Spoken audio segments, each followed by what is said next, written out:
I got so much motherfucking design on right now. Break it down, bring it back, make it clap. I got 3 old thoughts, new guap, wear that thing. Bitches on my line, and you know. Assalamualaikum warahmatullahi wabarakatuh. Perkenalkan, saya Octavia Dunia Dianti dengan NIM 036 ingin mempresentasikan hasil laporan studi kelayakan bisnis dengan judul Usaha Cookies Meler. Untuk pembahasan, di sini saya akan membahas mengenai latar belakang, visi dan misi, penjelasan produk usaha, dan aspek studi kelayakan bisnis yang meliputi aspek hukum, lingkungan makro dan SWOT, aspek sumber daya insani, aspek operasional, aspek pasar dan pemasaran, aspek keuangan, aspek manajemen, aspek ekonomi dan sosial, aspek AMDAL, dan aspek syariah dan halal. Yang pertama adalah latar belakang. Perkembangan digital menjadikan pelaku bisnis berinovasi untuk menjadikan produk yang ditawarkan dapat menarik perhatian konsumen, terutama dalam bidang kuliner. Banyak pelaku bisnis yang menawarkan beraneka ragam makanan dan minuman yang menarik, seperti makanan, contohnya kue kering, merupakan salah satu pendamping yang tepat untuk sekedar menemani kegiatan seperti belajar, menonton TV, ataupun bercengkrama dengan teman dan keluarga. Cemilan populer yang sedang digandrungi oleh masyarakat luas salah satunya adalah cookies. Cookies atau biskuit lekat dengan gambaran kue kering, kecil, tipis, dan manis. Dengan adanya persaingan usaha, kami berusaha menciptakan inovasi-inovasi yang menarik bagi pelanggan agar tertarik dengan produk yang kami tawarkan. Cookies siram coklat atau cookies lumer adalah inovasi produk yang kami tawarkan. Yang selanjutnya adalah visi dan misi usaha. Yang pertama, visi menjadikan perusahaan makanan ringan atau dessert ternama serta terpercaya akan kualitas produknya yang mengedepankan kehigienisan dalam proses produksi dan mengedepankan prinsip kesehatan serta bermanfaat bagi semua. Yang kemudian adalah misi. Yang pertama, menghasilkan produk cookies yang lebih lezat dibandingkan dengan cookies yang lainnya. Yang kedua, menghasilkan produk cookies yang lebih bervariasi dan berinovatif. Yang ketiga, mempunyai produk dengan kualitas yang baik dan higienis. Yang keempat, menaruh kepuasan pelanggan sebagai prioritas kami.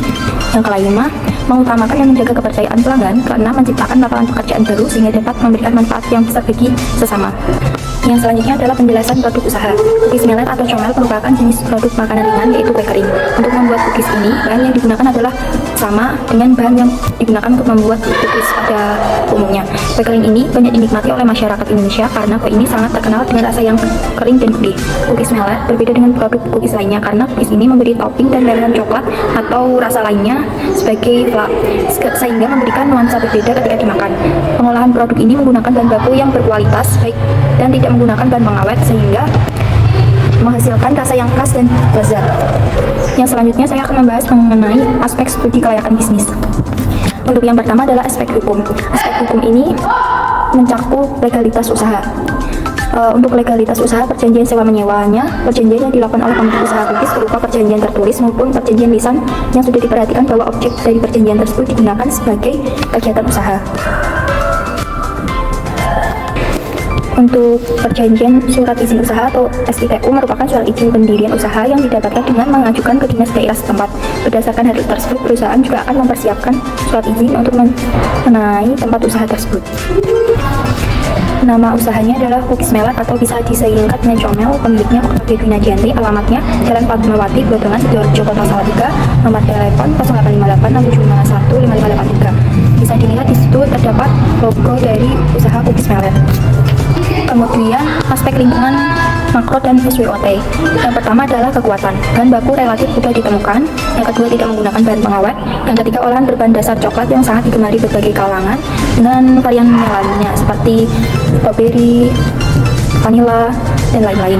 Untuk kelemahannya, bahan baku yang relatif kurang terjangkau, membutuhkan tenaga kerja ekstra untuk melakukan pre-order. Yang ketiga, kendala modal dan pengadaan tempat. Untuk peluang usahanya, banyak permintaan pasar untuk cemilan pendamping minuman ini. Yang kedua, produk mudah diinovasikan dengan bahan lainnya sehingga dapat dibuat banyak varian. Yang ketiga, produk diminati banyak kalangan. Untuk ancamannya yaitu permintaan pasar yang tidak terlalu tinggi dan melihat dari bahan baku yang kurang terjangkau. Yang kedua, banyaknya persaingan dari olahan tersebut. Ini adalah aspek sumber daya manusia atau insani. Untuk tahap awal, pemilik membutuhkan 2 orang tenaga kerja dan bisa jika bisnis atau usaha ini telah berkembang, maka pemilik akan menambah tenaga kerjanya. Untuk mendapatkan karyawan yang berkompeten, maka pemilik melihat dari 3 sisi yaitu pertumbuhan, efisiensi, dan stabilitas. Dari sisi pertumbuhan, kita akan membantu durasi bekerjanya, tingkat pendidikan, dan biaya pelatihan karyawan. Selain itu, tingkat turnover karyawan dan kemampuan meraih pelanggan juga bisa termonitor. Sementara itu, dari sisi efisiensi, harus dilihat karyawan dengan keahlian tertentu. Untuk aspek operasional, lokasi usaha bertepatan di Jalan Fatmawati, nomor 100 Blotongan, Dorojo, Kota Salatiga. Pemilihan letak lokasi usaha cukup strategis karena terletak di daerah pemukiman warga dan jalan raya. Untuk proses produksi dilakukan setiap hari. Kami akan menerima pesanan selama 6 hari dalam seminggu untuk memberikan pelayanan terbaik bagi konsumen. Setelah itu kami akan memberikan estimasi pembuatan dalam kurun waktu 2-4 hari setelah pemesanan. Untuk bahan baku pembuatan cookies yaitu mentega, kas sugar, brown sugar, telur, flour, tepung protein sedang, baking soda, garam, dan chocolate chip. Untuk pembuatan saus yaitu menggunakan minyak sayur, susu UHT, dan dark coklat. Bisa dilihat dalam tabel merupakan sarana yang dibutuhkan untuk pembuatan cookies dan sarana penunjang. Yang selanjutnya adalah aspek pasar dan pemasaran. Yang pertama adalah gambaran pasar. Gambaran pasar ditinjau dari jumlah penduduk, daya beli, dan minat konsumen terhadap tingkat konsumsinya, khususnya pada makanan yang enak, sehat, bergizi, dan terjangkau harganya. Maka dari itu saya optimis bisnis makanan saya akan dipasarkan akan berkembang sangat pesat. Untuk segmentasi pasar, yang pertama adalah geografi. Adalah masyarakat Kota Salatiga. Untuk demografi menuju pada masyarakat umur 15 sampai 45 tahun, baik laki-laki maupun perempuan, dengan pendapatan menengah hingga tinggi. Untuk aspek fisiografis menuju pada remaja dewasa yang senang dengan tren baru dalam bidang kuliner. Untuk sisi perilaku masyarakat di Kota Salatiga memiliki gaya hidup yang cenderung menyukai hal-hal baru dalam bidang kuliner, seperti salah satunya adalah makanan cookies. Dalam strategi pemasarannya, kami menyediakan 2 strategi, yaitu melalui media sosial berupa Instagram dan WhatsApp, dan juga pembuatan pamflet. Selanjutnya adalah keunggulan produk. Yang pertama adalah produk menarik, disajikan dengan berbagai rasa dan topping. Kedua, laris, sangat digemari berbagai kalangan, baik wanita maupun pria. Kemudian trendy, makanan sedang naik daun atau tren pada masa kini. Yang selanjutnya adalah aspek keuangan. Dari biaya tetap diperoleh jumlahnya yaitu 1.470.000.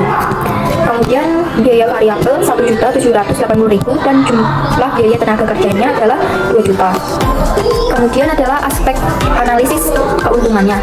Keuntungan sekali produksi dalam 1 kali gelombang pembuatan yaitu untuk pendapatan jumlah yang terjual dikali jumlah harga jualnya, yaitu 282 dikali 13.000, ya sama dengan 3.650.000.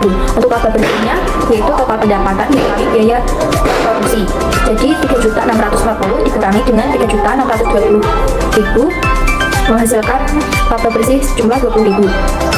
Kemudian untuk keuntungan dalam 1 bulan yaitu laba per gelombang dikali 30 hari atau 30 gelombang pembuatan, yaitu 20.000 dikali 30 sama dengan 600.000.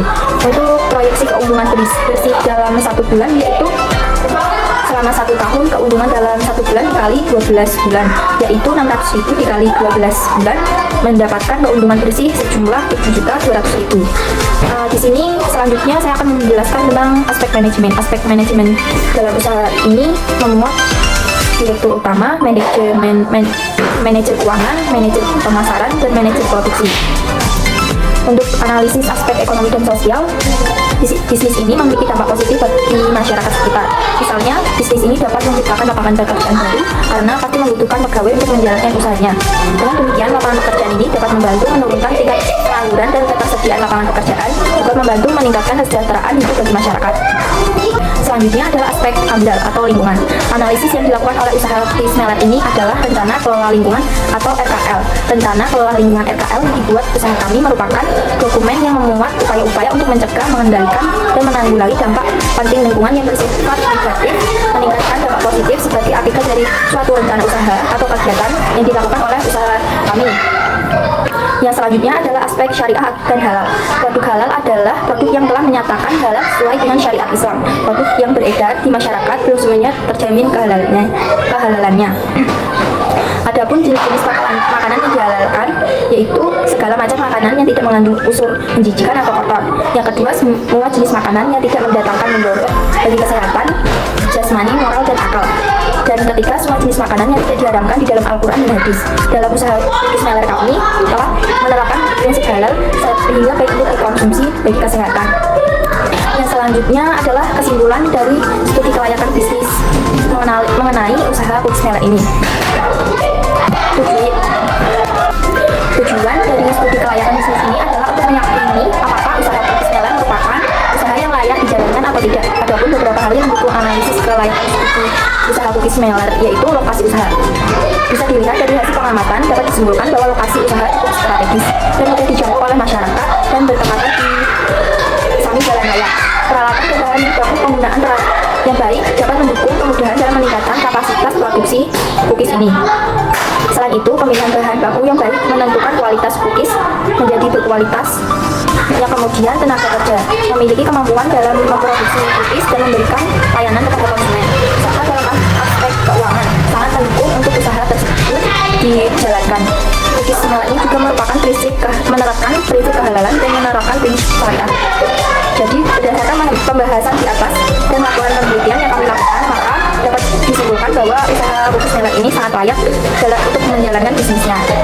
Sekian presentasi dari saya. Apabila ada salah kata, mohon maaf. Wassalamualaikum warahmatullahi wabarakatuh.